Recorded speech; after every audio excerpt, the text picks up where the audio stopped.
Hello and welcome to Homegrown Daisy, the podcast where we dive into significant moments in our guests' lives and the jewellery that carried them through it. And today I'm joined by celebrity hairstylist Issac Poleon. Hello. Hello. Some might say. Some might say. How are you? Very well, thank you. How are you? I'm really good. Thank you for joining us. Thank you for having me. A rescheduled podcast, our first one of 2023, and we were just talking how good we're feeling about 2023 is going to be a good one.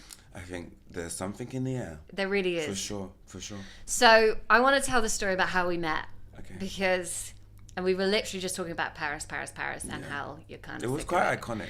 It was so iconic. It was actually iconic. So I was sitting outside of, I can't even remember the name of the hotel, but Hotel Rochechouart. Thank you very much, Rochechouart. Yeah. We were both staying in the same hotel, right? Yes, we was. And I was sitting outside with Meg from Daisy. And then you came out with, at the time I didn't realise, but it was Mata. It was Mata. Makeup artist. He was obsessed. And that's why I noticed it. Yeah. You guys all came out and I was like, well, they're amazing. Who are these guys? And then I looked at Mata and I was like, she's wearing Daisy. Yeah. Like, that is she the Daisy wears necklace. it every day. And I was sat there, like we were in Paris, for goodness sake. It was just divine timing. And so I said, excuse me, where's your necklace from? And she went, oh, Daisy, you've got to check them out. And I was like, I'm Daisy. Yeah, it was amazing. It started our day. We spoke about it for about 2 hours. It was so good. We was like that conversation and led into all these other things. Like, oh my God, like look at life. Like it's so crazy how you can because I've seen Mata, she's had your jewelry for forever and she loves, like when she goes out, like she loves makeup. She loves her Daisy stuff. And I remember her telling me about you guys, and I hadn't had a chance to like get into it because of the chaos of last year. And I was like, bitch. Oops, sorry. It's fine. Podcast, you're allowed I'm to like, say girl. We was just like, it's so crazy how you could literally be staying in the same hotel with someone that you admire and have no fucking clue. I know. And then walk outside to go to work in Paris. Yeah. And meet them. Yeah. Iconic. It was so good. And we were literally like leaving 3 hours later. So like, what is that? Like that timing. I just divine think timing. It's so divine good. timing. So what were you doing in Paris? So we were on a very intense job. It was like I think it was 7 or 8 days. Yeah, I remember you saying it was a long one. It's for like a brand, not a Parisian brand. I think it's like either East African or North African brand. Don't quote me though, because I don't know.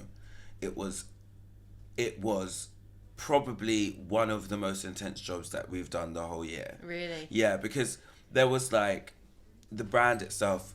I mean, there's like so much. There's history to the brand, and I think that like there were so many elements that contributed. There were so many. There was like 9 models. Wow. 9 or 10 models.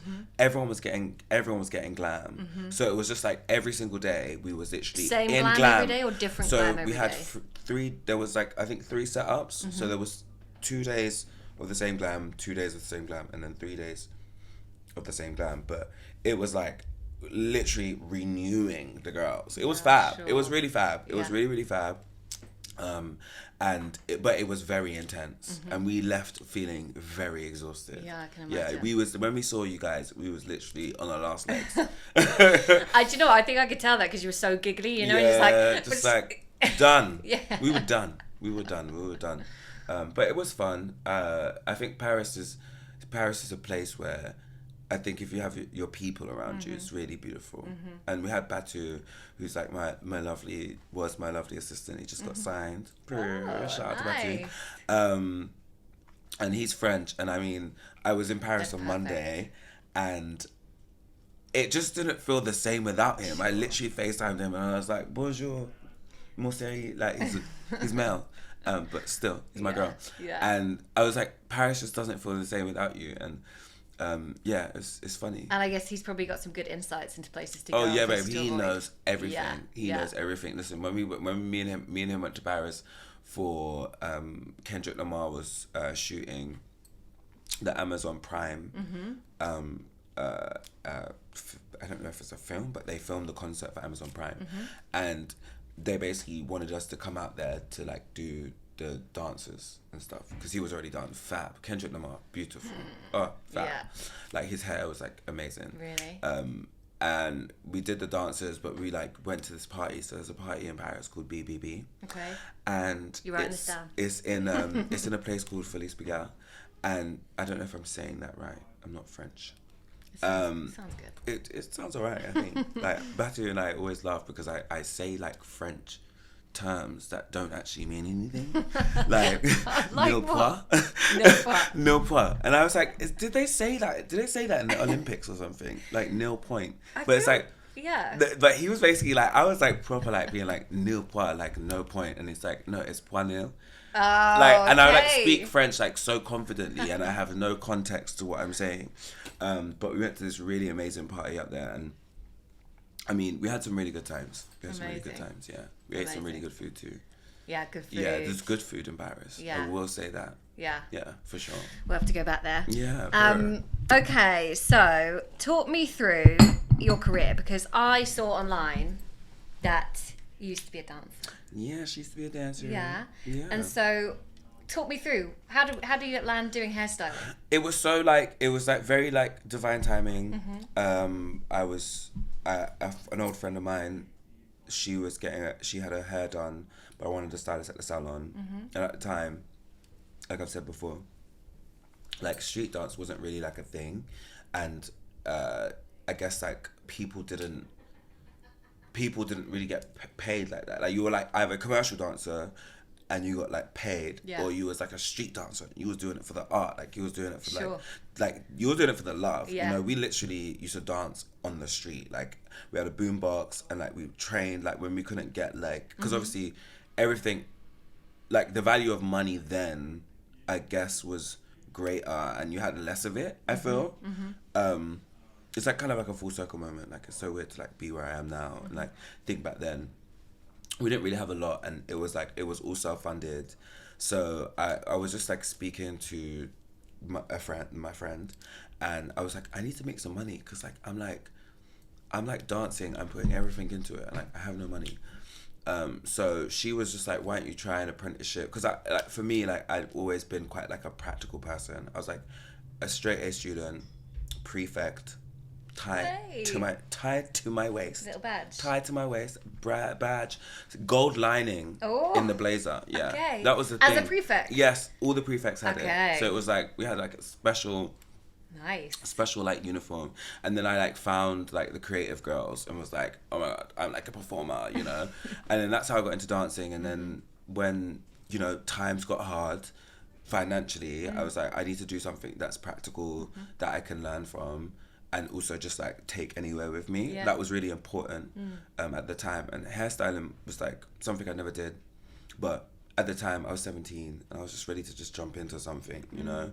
And that's how I started hairstyling. Amazing. Yeah, and then 5 years after the first salon, I worked for another salon, a European salon, because I trained in Afro hair. So it was like the salon that I worked in was like in the 90s, like in the early 2000s, was like the biggest black hair salon in like the girls knew who Hype were, you know. Really? And I feel like it's still like quite a legendary brand. Like I learned so much. Like it was a very intense way to like start my career, but like the training was really good, because like working in fashion sometimes I think it can be a lot. Like you're meeting very, very, very, very high profile people. You're sharing spaces with people that have a certain accolade of achievements, and I think sometimes when you come from like South London like me, it's like really like kind of like it's like not I wouldn't say like a culture shock, but I guess because of my training I found it a lot easier to deal with. It's like I didn't find myself get starstruck, and you know, I've helped friends on projects like with like Madonna and like, you know, just like Gabrielle Union, Kiki Palmer, like all these people. Like honestly, I was saying to you guys earlier, like it's like I can't believe this, because like I really asked for this life, and like I have it now, and I'm like, wow, it's like full circle. It's crazy, because like at the time, I guess I never really saw the industry. I didn't really know how vast it was. I didn't really know that there was like so many like opportunities. So I was just like going through it. I worked for Estee Lauder for a little while, and then I kind of went freelance, started doing hair at home. I was shooting a little bit, and I was still quite nervous about it. And then about 2.5 years ago, I think, maybe like 3 years now. I was just like, let me just like jump in this shit. And I mean, it was the best thing I've ever done. Like I feel like I've been really blessed with my career. I haven't required much, and I've worked with so many amazing people. I've met so many, like even just working, like I met you, like while I was working, and it happens so often. Like I truly am so grateful. Like I can't believe it. Like honestly, sometimes I'm like over like New Year's, I was like sitting with a few of my very close friends, and we was all drinking and just talking about how like life just like spins around. Yeah, you're good at your craft, right? So you shouldn't feel. Some would say. So you should, but I guess that's like like you said, the training. You know what you're doing. Yeah. You're good, so you shouldn't be like overwhelmed or like imposter syndrome when you're around. Yeah. Madonna. Yeah. And to be honest with you, like I think that what I really learned there was that, like, you know, everyone is human. You know, it's like before they're an artist, before they're a celebrity, before they're an influencer, a public figure, whatever. Yeah. They're human. They bleed blood. Like they feel emotion. You know, and I think sometimes like you idolize things outside of like context, because you have no context to like what that looks like. And then obviously working in that salon, they did a few celebrities, and I worked on a few jobs with them. I did like Britain's Next Top Model 1 year. Like it was like kind of cute, and like I did so many things, and it really actually prepared me for before I even knowing, because this was like what 6-7 years ago. I've been doing hairstyling for like 13 years.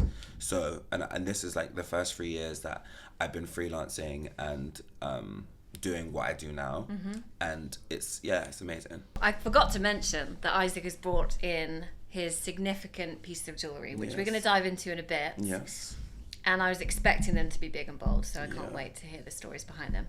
Before we get into them, it is obviously pretty clear that you have a love for jewellery. I love jewellery. For those that are only listening, Issac is, I'm not even exaggerating when I say dripping head to toe. My earrings, in jewellery. My earrings even make noise. I know, not under the headphones. Not under the headphones. So, I mean, when did you first fall in love with jewellery? To be honest with you, I've always taken pride in my appearance. Yeah.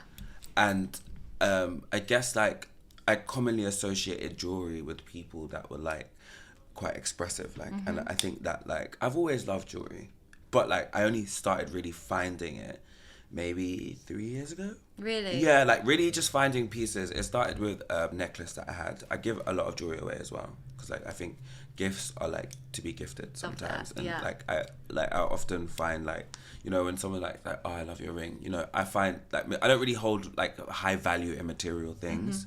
And about 3 years ago, a friend of mine gave me a necklace, and it was so beautiful. Honestly, it had 4 links, and it had an oval of lapis lazuli, and obviously I didn't even know what stone that was. And I remember I was walking down the street one time in Brixton, and this lady stopped me and was like, "Is that lapis lazuli?" And I'm like, "Girl, I don't even know what that is," because I was just wearing it, you know. And it was at a time where I was just really quite like I was really like digging deep after 2020. Honestly, I really was just like, I evolved, you know. And I think I've always loved jewelry, and I feel like I'm now in a place where I can just go and buy pieces, and like a lot of my friends actually gift me pieces.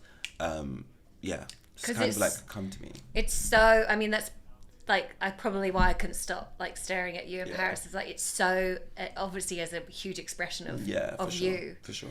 And does it make you, do you take it all off at night? Do you sleep in it? Subjective. Yeah. Depends on where I am. Yeah. And what I'm doing. Because I can't sleep in rings at all. Do you know what? It's weird, because like I can, like, but if I get in the shower, for instance, sometimes I shower with my jewelry because I just want to feel pretty while I'm in the shower. Sure. And then sometimes I want to feel like I want to feel naked. Cleansed. Like I want to feel naked. Yeah. So I take everything off. Yeah. There's only maybe these bangles that stay on, because like my hands are so thick, you can't kind of get them off. But yeah, so like I can sleep in I do often sleep in it.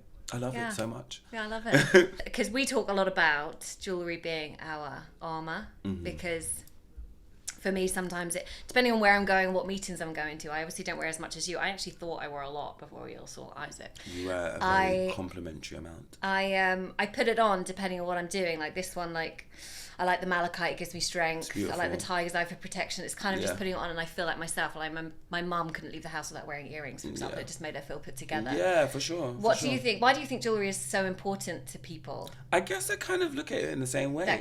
It's like I think sometimes also it's like a reference point for me. It's like grounding. It's like it's something that's mine that I take with me.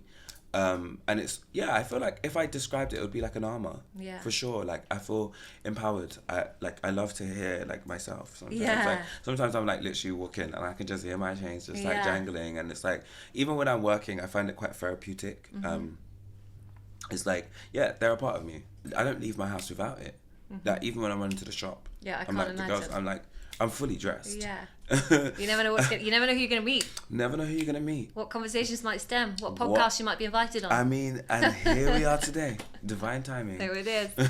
Okay, I want to dive into your significant pieces now. Okay. Where should we start? I think I'll start here. My bestie got me this. Their name is Mars. She is a chunky, gorgeous, beautiful, I think she's sterling silver. Yeah. Bracelet piece from Morocco. Bought for my 30th birthday. Like a T-bar link. T-bar link. What is this? I don't really like the class, so this T-bar that goes into the little oval. T-bar link. Yeah. It's quite abstract. It is. Yeah, I quite love it. Yeah. And they basically got it made for me. So it was originally, I think, 2 clasps, and then they got it shortened. Amazing. Yeah. And I think this is probably one of my most significant pieces because I turned 30 and that was like such a transitional age for me. Like it was really like a friggin' milestone. It really is. I remember thinking about being 30, you know, as like at like 18. Like I've always like, I feel like I've always seen myself in like third person. I always imagine like, how would I feel at 25? I'm like control freak. And basically last year we kind of got into the tradition of buying each other pieces for our birthday, and this was the first of our arrangement, so amazing. This is very special to me. Amazing. Yeah. Okay, next piece.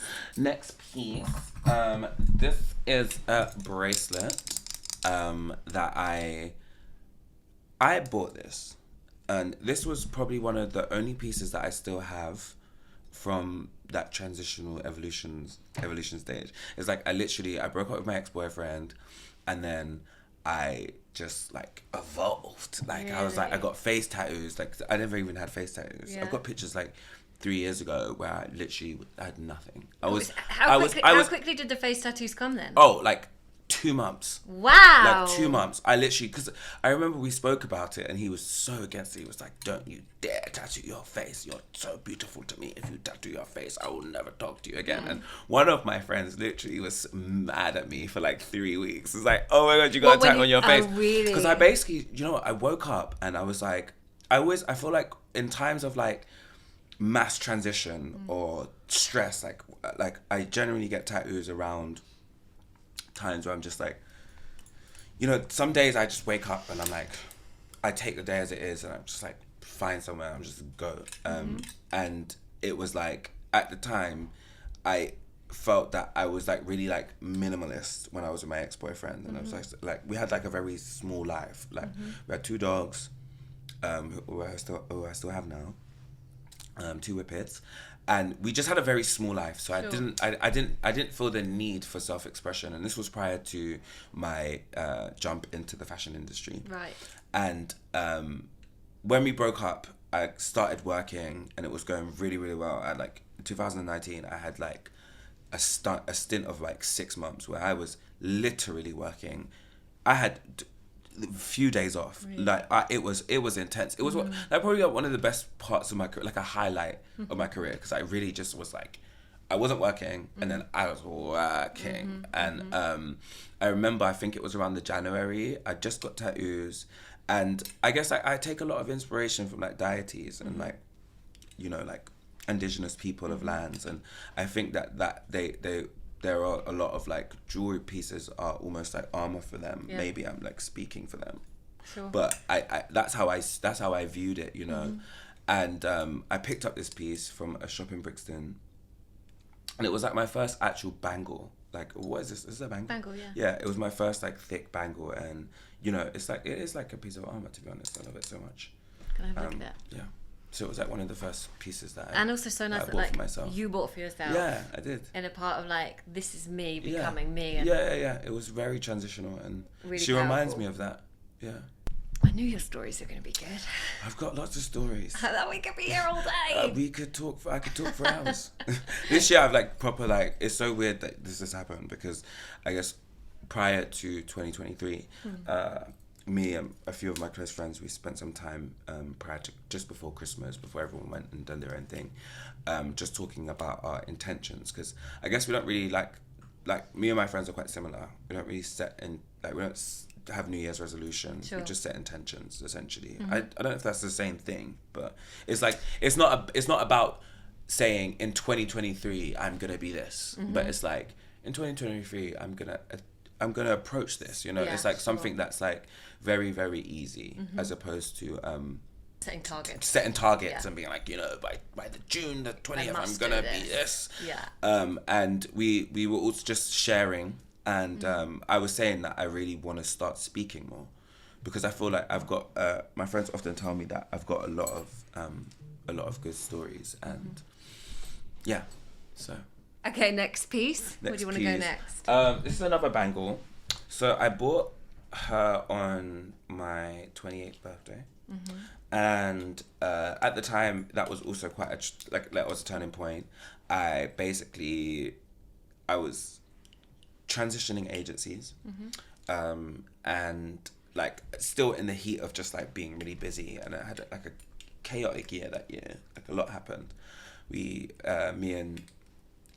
and a friend opened a business, and I remember turning 28 was like such a transitional phase again. Like it was like I don't know if you know too much about astrology, but word on the street is you have this thing called Saturn's return, and it's like a 7-year cycle of like renewal, and apparently, allegedly, in this time it's like a great time for transitioning and like transformation, and I really felt that. It was like the first time in my life that I was like, wow, this is who I am, you know? I really felt like I stepped into like Right. my boots for the first time. And I remember like I said earlier, I always kind of like buy things at times of like great transition and like chaos. Yeah. And I bought this bangle, and it reminds me of like how much I've grown and how far I've come. Do you remember where you got it from? Yeah, this was from the Shame Shop in Brixton. Was So it?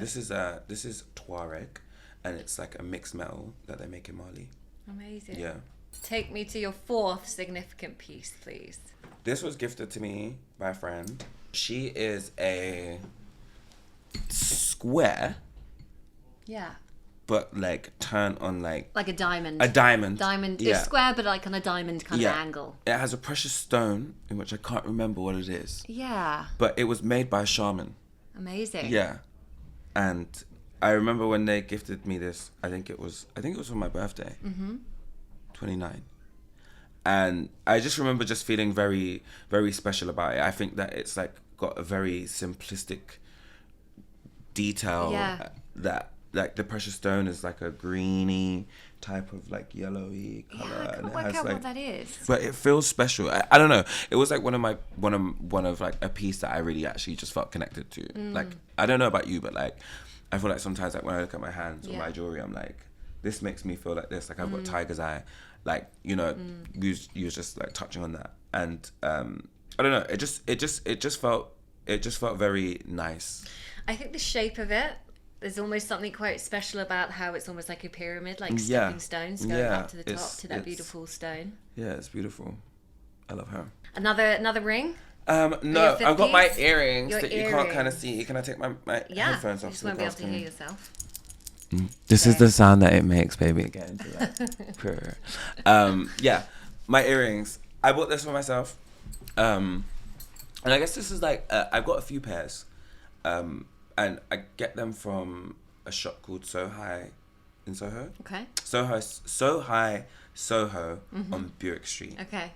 Love the girls. Yeah. Those are my girls. Yeah. And I often take my friends there because like I've got a few friends that just like are always like, oh my god, where'd you get jewelry from? And I got a couple pieces from them, and these earrings I got them. I have 4 sizes. Right. So I have really Amazing. large giant ones, and then I have these are like the medium size. And what they've got not daggers. What would you call it? I mean, they're kind of like tooth shaped kind of like they're amazing. drops. Yeah. And they have these. Well, the detail that I like the most is like these little ball bits. Because I often like I'm quite tactile, and sometimes I'd be like when I'm stressed, I'll just be like touching and like like I was saying earlier about just like my sounds and how just it grounds me.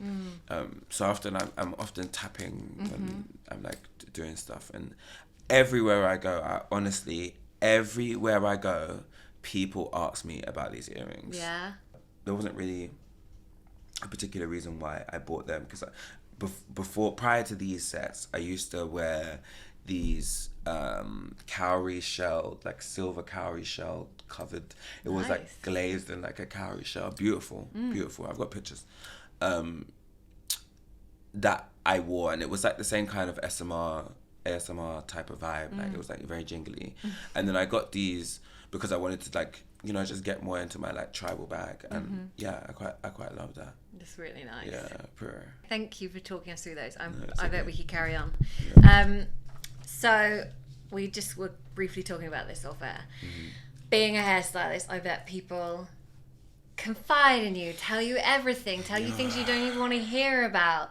Come on, is there things that you could... What's been the most, like, either outrageous thing that's happened, or, like, tell me some stories. I've got one time, I'm telling you, in all of my career, right, I'm someone who never wavers. I never regret anything. Anything I do with intention. When I speak with intention. I very rarely regret, if ever. I don't regret anything, honestly, truly.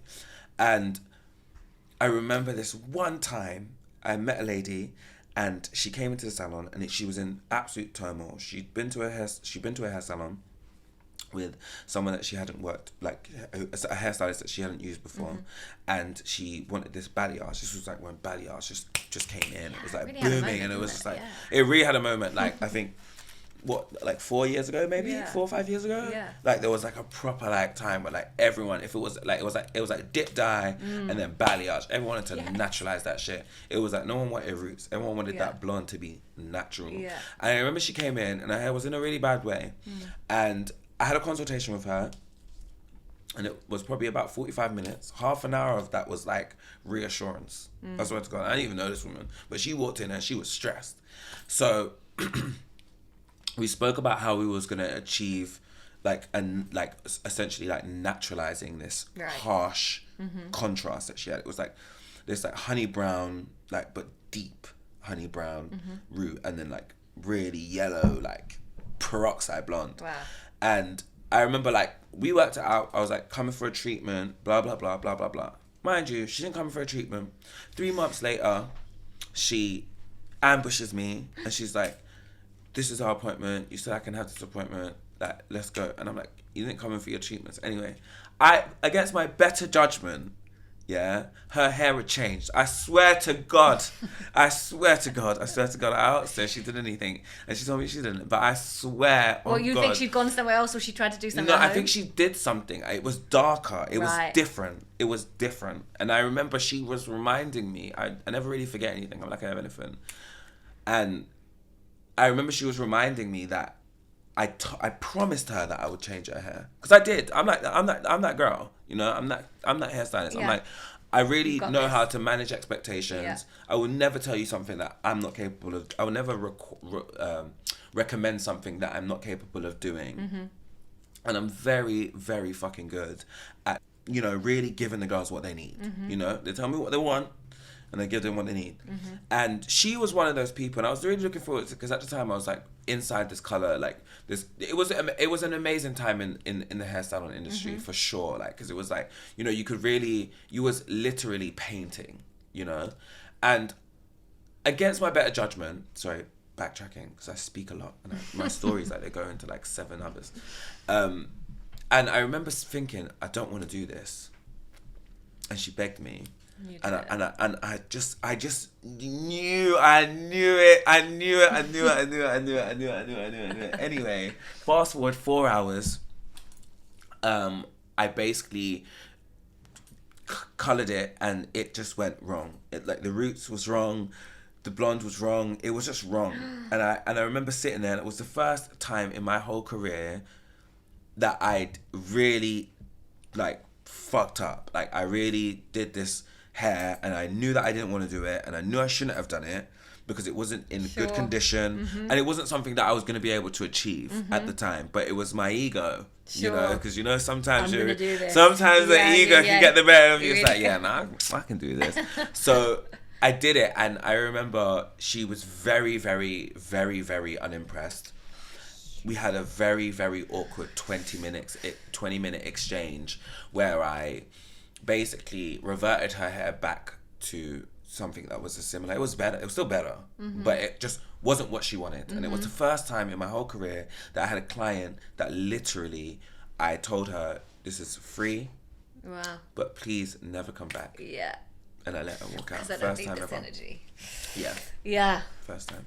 Oh my gosh. That was that's one of my most, I'll never forget that. No, of course. And since that day, to be honest with you, I'm very like I said, I never waver. Yeah. I'm very, very like intuitive, and I trust my instinct like massively. So it's like a huge learning curve doing that. Huge. Yeah. It was huge. Yeah. Because it was like, I have a lot of conversations in my head, like not like a cuckoo person, but like, you know, like I really like break shit down. Yeah. You know, like me and the girl up in here, like we be talking. You got it. And I'm very certain, you know, I run through things. Like, obviously, like, I try, like, you know, it's like, I'm not Mr. Meg, but, like, I think that your intuition is very strong. And I think that, like, when you actually listen to that inner feeling, you should really go with that. And that time I didn't, because the ego got the better of me.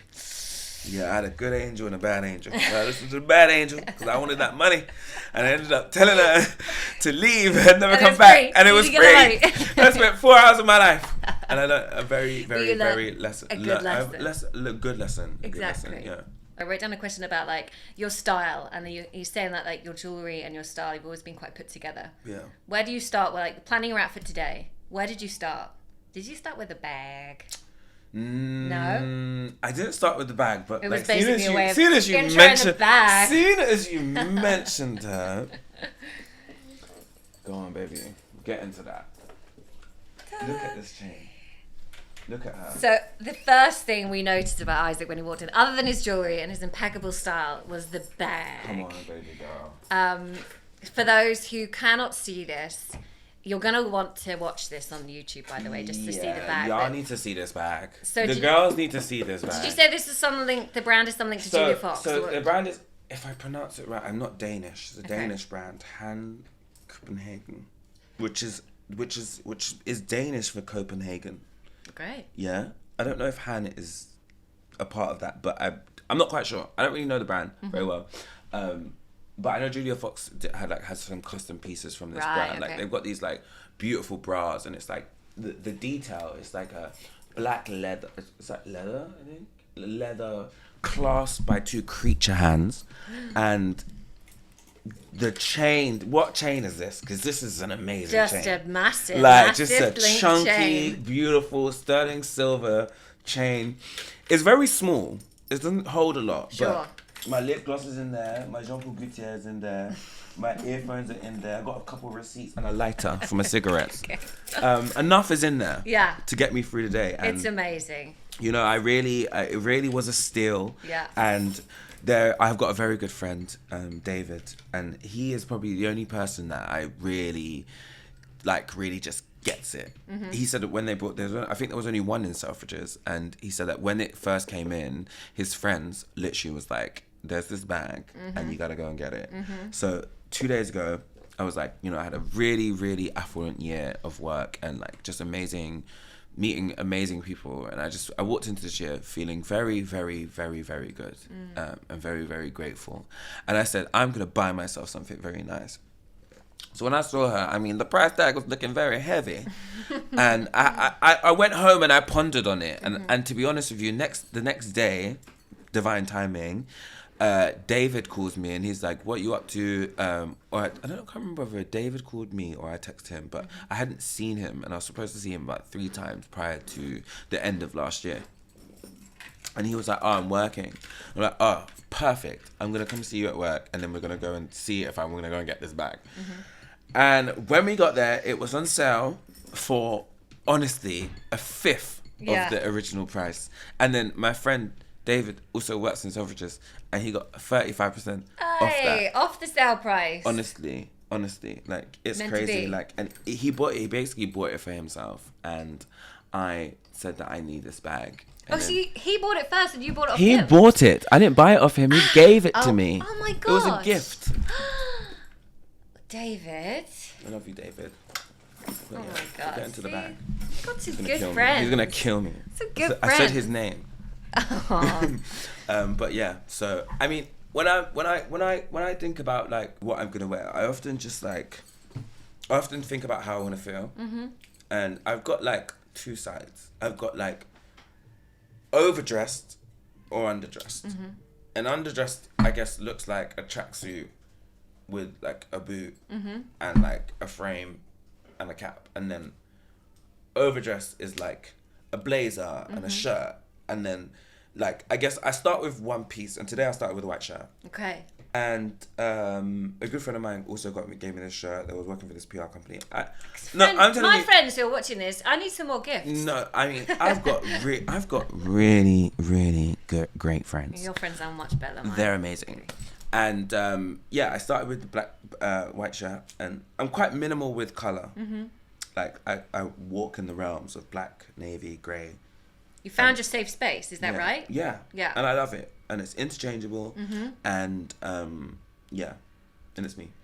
We talk about that, like, about jewellery as well. How, like, just having your, like, jewellery staples that can literally just elevate any look. And you just know it's a safe space. Like this Magnus necklace you're wearing, the bracelet. Yeah, love. I just know I can wear this with anything. I can wear it over this top, a white t-shirt, a dress if I'm going out, add a lip, add some gold hoops. Yeah, I mean, I love your jewellery. You look very gorgeous. Thank you. Yeah, it's very complimentary. No, I mean, I think jewellery is something that you can, it's like a connecting point. It often is a conversation. It is. That's why we're doing this podcast, right? You, like, people really, and I think people can feel when you love your jewelry. Do you know what I mean? Because like often people are like, I know you love that jewelry. Because I'm like, I mean, you can hear it. You can hear my love. Exactly what we say. That's literally why we started this podcast. Because it's like, fab. And not even an intentional, it's an unintentional icebreaker in a way when I see people, because I can't help but look at the jewelry and say, where did that come from? I feel like everything has a story. Tell me the story. Like, honestly, exactly. It's fab. It's a really good conversation starter. So quickly, talk us through the typical day. Talk us through your typical day. I get to set, usually greeted by my baby girl, Taisha. Shout out to Taisha. And then I'm there for about 8 hours. On average, because that varies. Could be like a photo shoot. It could be a photo shoot. Like generally, photo shoots are like typically like an 8-hour day. Yeah. A music video ranges from 10 to 14. Sometimes over. Like I'm telling you, I did a job in Lisbon a few years ago, and I was helping a friend at the time, and we did a day where we left the hotel at 2. We got to a.m. 2 p.m. Okay. We got to the location. It was a 2-hour drive outside of Lisbon. We got to the location at 4 p.m.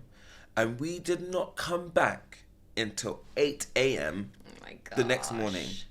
Painful. Yeah. It's so painful to wake up, watch the sunrise, be at work, watch the sun go down, and then still be at work and watch it rise again. Crazy. Oh my gosh. So that's like a music video, and then like a campaign kind of like can vary, because usually campaigns like run over a few days. But like a typical hairstyling good day is at 8 hours. I do my job, usually like satisfied with what I do. You know, I'm a perfectionist, so I'm never truly ever really happy. I'm always got to look at something. I'm a Virgo. I'm a Virgo. Yeah, I knew he was going to be a Virgo. No. At the whole time I was like, you've got to be a Virgo. Big Virgo. I'm Purr. Big Virgo. Purr. 6th of September. Yeah, 2 days 17th. after Beyonce. Purr. Oh! Yeah. Okay. Icon. Love her. Always loved her. I'm not like a stan anymore, but I was a stan.